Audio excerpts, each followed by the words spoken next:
Hi, hello. Welcome to your Unit 1 set of videos. Please make sure that you know exactly what homework format you need to use, and go ahead and get started.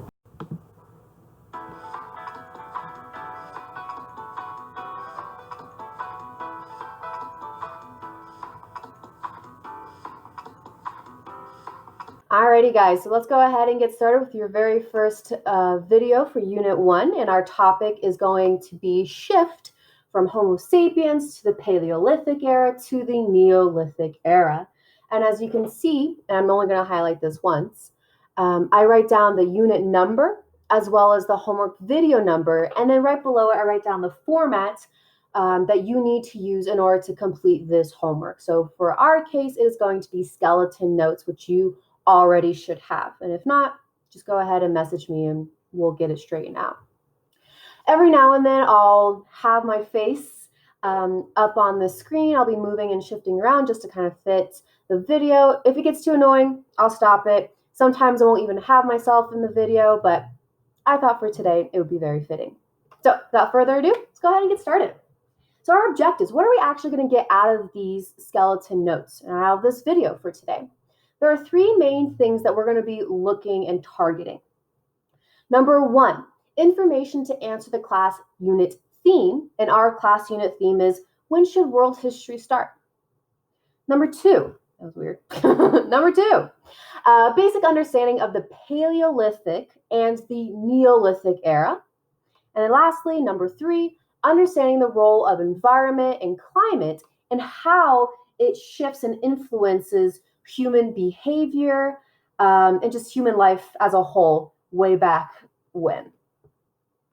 So without further ado, we're going to go ahead and get started here. Oh, look at that. I already have to move my face. Yeah, let's move right here. Oh, did it work? This will be fine. So we're going to go ahead and set up the stage. And just really quickly, as a reminder, when it comes to taking notes for me, you are specifically going to be taking notes on the bolded and underlined sections, okay? That's just kind of how I'm using this to help guide you with your notes, but please feel free to write down any other information that you think is important. I just underline and bold the things that I personally think are important for these notes. So, setting the stage.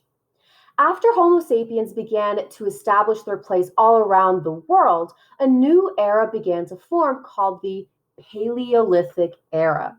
And Paleolithic means the old stone age, all right? So way back when you have, for example, people living in caves, right? Or Homo sapiens, I should say, living in caves. They have various types of tools made out of stone, but nothing super duper hardcore or advanced, quote unquote, right? And what material do you think was the most used during this time? Wow, who would have thought? Definitely not me. It was stones. Historians, archaeologists aren't really super duper creative with their names, but it goes straight to the point, right? Where you have these types of stone tools and weaponry used during the Paleolithic time. Oops. So this is the longest portion of the human experience on Earth, excuse me. Longest meaning that it lasted from about 2.5 million years ago to 10,000 BCE. That is a long stretch of time that Homo sapiens were living in the Neolithic era. So it's incredibly important. Some of the characteristics of the Paleolithic era was that humans foraged for their food, right? They're gathering their food, or perhaps they're hunting for their food. And this way of life lasted until the world began to rely on cultivated crops to feed themselves, as opposed to living a nomadic lifestyle. Cultivated, just so you are aware, just means that crops, plants that are farmed, right? You know, nomadic lifestyle, just in case you don't know what it means to be a nomad or have a nomadic life, just when a group of people who regularly move, aka they're not bound to any land, they move and settle in various different places, most likely depending on the season or perhaps depending on their game. Social equality. Social equality prevented individuals from accumulated private property and basing social distinctions on wealth. So, just so you know, social equality means everyone in society has the exact same status. So, what's really interesting and why I want to pinpoint and highlight this is that during the Paleolithic era, there was no such thing as one individual or one group of individuals being better than another. Okay? The whole entire idea of social distinctions is created by social society, right? So back in the day, they didn't have this whatsoever. Just because you had a bunch of stone tools didn't mean that you were super duper wealthy, right? The whole entire point during this time was that everyone had to be able to share things, right? To work together in order to survive. Because without that, how are you going to survive this world? Speaking of, to survive, most hunters and gatherers had to follow animals and move with the season to search for edible foods, right? That's where that nomadic lifestyle comes from. Given their mobility, the whole entire notion of private property was meaningless. Individuals possessed only a few small items, such as weapons and tools, that they could easily carry around, and I would also say that is used almost every single day. Okay? Social distinctions, no doubt, arose, and some individuals became influential because of their age, their strength, their courage, intelligence, fertility, force of personality, and other traits. So yes, there most likely were some sort of social distinctions that came out of these various groups or tribes or whatnot. But the whole entire idea that you are better than someone because you have more stuff never ever existed. Let's go to gender equality now. So all members of a Paleolithic group made important contributions to the survival of the community. Men would have to travel on pretty distant hunting expeditions in order to search for large animals. And sometimes they would come empty-handed. Sometimes they would have, woolly mammoths that they can bring back and eat with the rest of their tribe. But also, many times, men would either die on these expeditions of being hurt from their wounds or whatnot, or perhaps they just never even found any large animals. And the real responsibility for providing food and contributing towards the community were women and children. They would gather edible plants, roots, nuts, fruits from nearby areas wherever they camped out. And even though meat from the hunt was the most prized item in the diets, it was plant foods that were incredibly, as I said before, essential to survival. And because of the thorough interdependence of the sexes from the viewpoint of food production, Paleolithic society probably did not encourage the domination of one sex by the other. Certainly not to the extent that it would later come to be. We'll get to it. That was me giving you a correlation. Oh, awkward. No, that's me describing anthropology. Sorry. So just so you know, just in case you don't know what an anthropologist is, if you ever seen the TV show Bones, Bones is a forensic anthropologist, aka she specifically looks at bones from crime scenes as opposed to bones from 2.5 million years ago. Okay. So hunting and gathering economy had effects on the community size and the organization of each community. Foraging lifestyle of hunters and gatherers shows that they most likely lived in groups of about 30 to 50 people, which is a pretty sizable amount, right? If it was anything larger than 30 to 50 people, the groups couldn't necessarily work efficiently, they couldn't move efficiently, they couldn't find enough food to survive over a long period of time for that many people. Survival of hunting and gathering bands depended on an understanding of the natural environment. People did not wander around aimlessly, right, hoping to find some sort of food. It was very careful, very manipulative, very explicit as well as to where they needed to go in order to get their food. So these individuals, right, these hominids, they exploited their environment, right? Timing exactly when they should move based on the seasons, based on the migration patterns of animals, as well as the various life cycles of the plants that they gathered. So, yes, they knew exactly how things worked, and they knew exactly when and where they should move at a given point. So, before we move on, we're going to talk about this thing called a culture. And what is culture? So I want you to look at this picture, okay? And I want you to take into consideration what is culture based on this image right here. You have attitudes, beliefs, language, customs, rituals, behaviors, faith/religion, food, art, drama, music. Right? What is culture? That's something we're going to look at more so in class. So one group of hominids that lived when the Homo sapiens did is a group called the Neanderthals.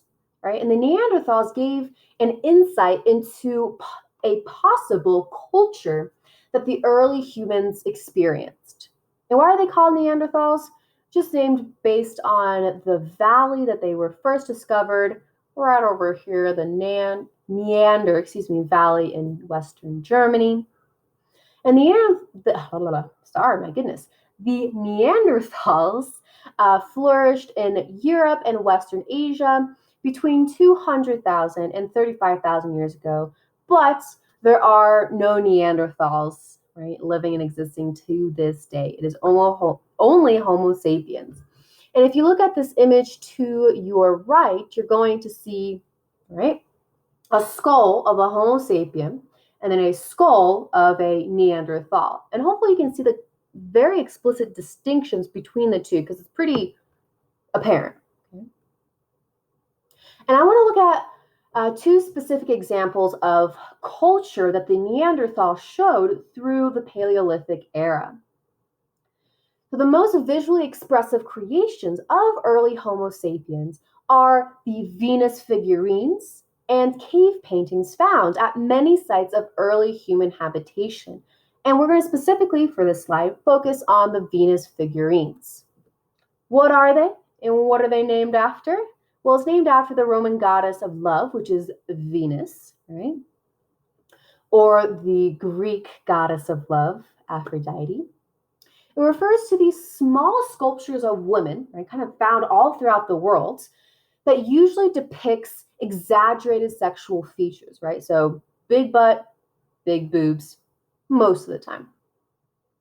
And most scholars believe that the figures reflect a deep interest in fertility and creating new life, which was incredibly, and I would still say is incredibly important in order to continue to reproduce, to grow your community, right?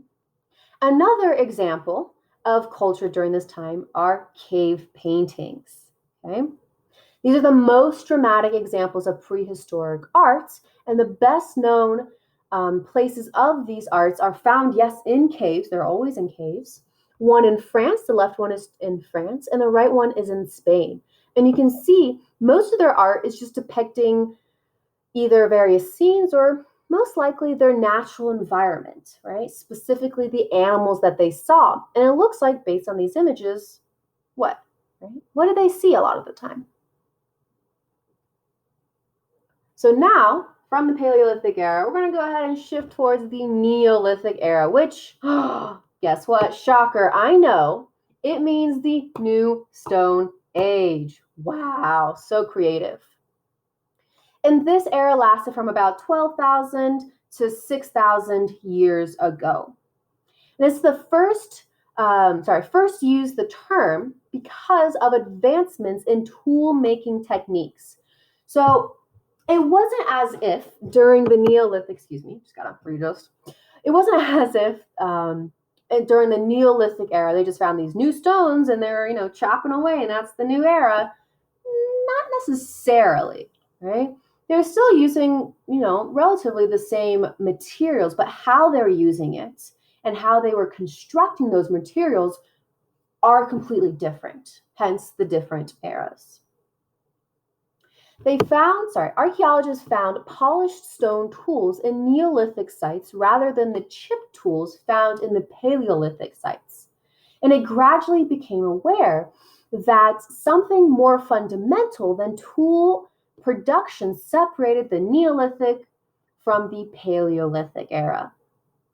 The polished stone tools occurred in sites where peoples relied on cultivation rather than foraging for their substance. Once again, cultivation meaning they're relying more on farming as opposed to hunting and gathering. Here are some of the new stone tools that were being created, right? And they do look far more advanced, right? These stone tools are actually mounted on something, right? They look a little bit bigger. They look a little bit more specific, practical, etc. Global climate change. So agriculture was almost impossible and inconceivable until about 15,000 years ago. During then, there was an ice age, right? Where the earth was much cooler and much drier than it is today, okay? And with this, there's a lot of experiences where you have huge fluctuation of temperature and rainfall, where sometimes it would just keep on raining and raining and raining and raining, for weeks on end, and sometimes it would just completely stop for months on end, right? And thus, the idea of actually farming, right, the idea of agriculture was unreliable and unconceivable, right? There's no need to be farming when you can't even predict how the weather is going to be for the month, for example. But after the ice ages, right, after the earth just kind of started to shift its internal temperature, quote unquote, the earth entered into an era of general warming, okay? And this is natural, right? The earth naturally goes from a nice cooler temperature to a nice warmer temperature, okay? And about 15,000 years ago, it was shifting between the cooler temperatures to the warmer earth temperatures. And with this general warming, you have increased rainfall and a more stable climate as well. And because of this, the Neolithic peoples took advantage of those conditions by encouraging the growth of edible plants and bringing wild animals into their dependence. And that is the idea of domestication, okay? Oh, sorry, I forgot to show you this beautiful picture of an ice age, right? Where farming was specifically originating in, and then domestication, right? You are forcibly having plants and animals depend on human attentions, right? Hey, guess what? That's where we're going to end for today. Congratulations. Oh, how great. But really quickly, what did we learn today? Number one, humans are incredibly complex, right? I am starting human history for our class all the way back to Homo sapien times. But once again, it's up to you to tell me, where do you think world history should start? Number two, human history can start with Homo sapiens. Number three, culture is an innate part of the human experience. And then lastly, food is always a driving factor for humans, right? You can get rewarded with food, right?